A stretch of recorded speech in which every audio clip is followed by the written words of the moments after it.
हर किसी को खुश रखने की कोशिश करते हो, हर रिक्वेस्ट पे हाँ बोल देते हो, चाहे आपका मन हो या ना हो, और फिर रात को थक हार के सोचते हो मेरी लाइफ में मेरी जगह कहाँ है। अगर ऐसा है तो ये वीडियो आपके लिए है। देखिए, पीपल प्लीजिंग शुरू में एक अच्छी क्वालिटी लगती है।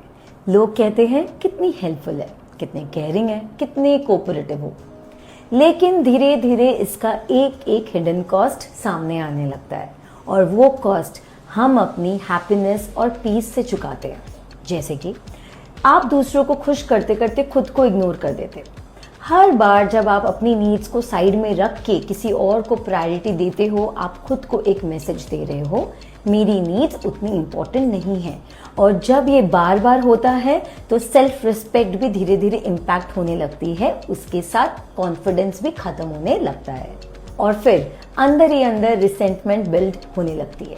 बाहर से आप स्माइल करते हो, लेकिन अंदर से आप सोच रहे होते हो, मैं ही सबके लिए क्यों अवेलेबल हूँ, मैं ही हर बार कॉम्प्रोमाइज क्यों कर रहा हूँ। और ये फ्रस्ट्रेशन और एंगर धीरे धीरे जमा होने लगती है, और फिर ग्रेजुअली आप अपनी आवाज सुनना ही बंद कर देते हो।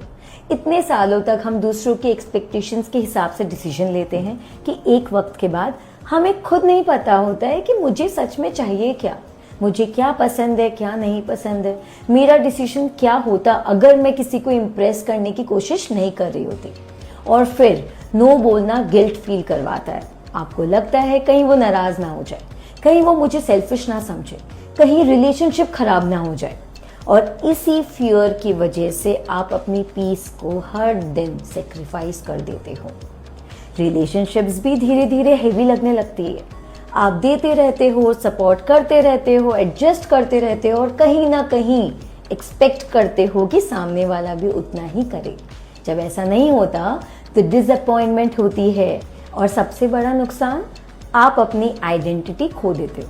आप इतना फोकस करते हो कि लोग आपसे क्या चाहते हैं कि आप भूल जाते हो कि आप खुद अपने लाइफ से क्या चाहते हो। याद रखिए, काइंड होना अच्छा है, हेल्पफुल होना भी अच्छा है, लेकिन अपने आप को खोना किसी भी रिलेशनशिप की कीमत में नहीं होनी चाहिए। हेल्दी रिलेशनशिप्स गिल्ट और सेक्रीफाइस पे नहीं, म्यूचुअल रिस्पेक्ट और बाउंड्रीज पे बनती है। और कभी कभी सबसे पावरफुल सेंटेंस सिर्फ ये होता है, नहीं, मैं नहीं कर पाऊंगी। और अगर आपको लगता है कि पीपल प्लीजिंग की वजह से आप स्ट्रेस, गिल्ट या इमोशनल एग्जॉशन फील कर रहे हो, और आप इस पैटर्न से बाहर निकलना चाहते हो, तो just DM me boundaries, we can book a consultation and let's talk it out.